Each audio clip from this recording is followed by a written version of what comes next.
the Online Entrepreneur Motivation Series, discussing ideas, strategies, and mindsets to help entrepreneurs become more successful online. Now, today's presentation is all about constant improvement, and I believe that this is an area that a lot of entrepreneurs and business owners take for granted, or in some cases, don't even think about at all. And so I want to shine some light on this today and inspire you to think about it, not right now only, but all of the time. And look how you can bring the idea and the philosophy of constant improvement into your world so that you can be more successful in your business. And it all starts with this. Real happiness comes from mastery. And I want you to think about that idea for a minute. Think about some of the times in your life where you felt the most alive, and specifically in business, the times that were the most exciting for you. Yes, it's great when a big paycheck comes in, when a lot of money comes in, but some of the most invigorating times, especially when you take a poll of entrepreneurs, the most invigorating, enlightening, exciting times come from those moments where they have truly conquered something, they truly mastered something. For a professional speaker, it might be the first time they delivered a speech and got a standing ovation. For an author, it might be getting that first book published and making your first sale.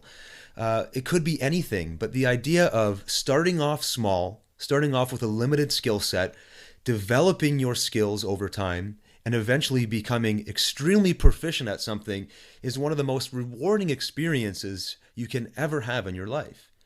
And the really cool part about this is as you develop competency for something, and as you become a master at it, that process never ends. You can never completely master something. It's a very, very interesting, paradoxical thing, really, when you think about it. You can always get better at whatever it is that you're doing. And that's why you see some of the best people in the world at their craft continue to work on it, continue to develop and hone their skills, and they're almost addicted to this growth process that they get into. So realize that real happiness is going to come from your mastery more than it is going to come from any other format of business. So what are you mastering? That's the question you want to ask yourself. But I also want to get you thinking about the idea of patience. And patience is, as this particular slide says, a lost art form.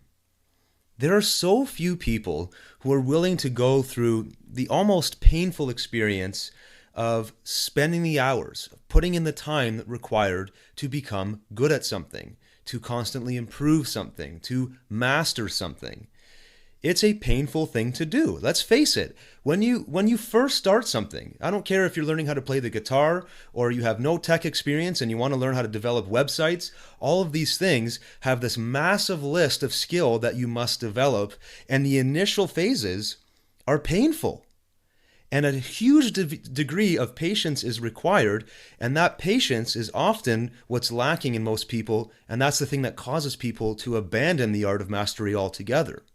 Realizing that patience is one of your biggest virtues. It's one of the most important things you have to embrace and hone into your life. And it doesn't mean you're not going to get frustrated. It just means you're going to understand the process that patience is required, that I am going to feel frustration, that I may even actually feel pain or anxiety because I have to face this thing that I'm not good at yet and go through that really awkward phase to a point where I finally start to catch it. And when you realize that, when you realize that patience is a lost art form and that few people are willing to do it, it makes it easier for you to persist through those difficult times because you remind yourself of this fact that so few other people are going to do it. And by the time I get through it, it's going to be so worth it because I've passed the test that 99 out of 100 people will not pass. What is your level of patience right now? Again, it doesn't mean you're not going to experience frustration or yell a bunch of curse words at the wall, whatever it is. You're going to do that, but you're also going to go through that process remembering that if you persist, and more importantly, if you're patient enough to get through that to a point where you finally make that breakthrough, that's when things start beginning to turn around for you, and you're committed to the philosophy of constant improvement. Now, if you think back to our first presentation about business development, where we talked about honing in on one skill, or a small skill set of things that you do naturally well, that people pay you for your expertise for. If you've done that correctly, and now you come to this section where we start talking about constant improvement, what you see on the slide right now is what's happening in your life, and it doesn't get any better than this. You are getting paid to get good at your passions. Constant improvement will just come naturally to you because there's people out there paying you to do this thing, and here you are going through the mastery phases, going through that stage or that phase of patience and persistence to just get better at something that you already want to be doing anyways. This is where things become really sweet. You become a person who makes a lot of money, and you're really, really happy in making that money. If you don't do the first part, if you don't hone in on the things that you want to do and want to master, then it's impossible to get to this phase, which is getting paid to get good at your passions. And I'm sure you would agree that nothing really trumps this. If you can get paid to get good at something you already want to do, that's pretty awesome. Finally, and this ties in nicely, make it a game. Make it a game or a challenge to improve every single day. Try to beat your record. I know that for me personally, when I really commit to my fitness and I want to go, increase my cardiovascular strength, and when I go on runs, when I time my runs, if I'm doing a certain length of run and I time it, I know that I want to beat my time, even if it's by 1 second. I'm driven and motivated and inspired to just beat it, beat that time that I did the day before. Or if there's a certain product that I sold and it sold X amount of dollars, I want to see if I can do X times 2 or even X plus 1 if I have to. Just beat it by a little bit. The fact that you can see the results and you can see the increase is huge motivational fuel to do it again and to persist through and to actually get you through that patience phase that you know you're going to need. So if you turn it into a game where you keep score and you track things and you see that you're increasing and improving every day, it makes it that much easier. See it as a game, not as a chore, and you're going to love it. And the idea of self-improvement, constant improvement is going to come naturally to you. Now I've got a couple of exercises you can do right now to begin working on and honing your ability to have constant improvement and to focus on doing that on an ongoing basis. So first, you need to book a time where you're going to dedicate some focused attention to perfecting and mastering your craft on a daily basis.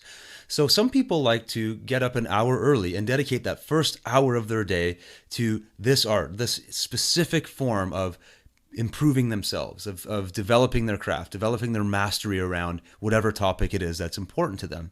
It could be at the end of the day. It could be on your lunch break, or it might be at random times throughout your week. The key is that you do this and you do it every single day. And I can almost guarantee you that as you start doing it, you'll start dedicating more and more time to this on a daily and monthly and even yearly basis. Next, you want to create a log. And this can be a journal that you write in or a notebook that you have online or your computer or even on your phone, where you can start tracking the progress of your improvement. You can describe how your skill is developing, how you feel about it, what you've been able to do today versus where you were last week, and where you're going in the future. This brings an awareness of how you've been improving, and it fuels that mode that you get into when you want to improve even further. It makes this constant improvement method, this methodology, a lot easier for you to embrace when you can visually see track points and case studies along the way of how you have been improving your craft. But you can't do that unless you log it. So begin logging it today, and constant improvement will be part of your life moving forward.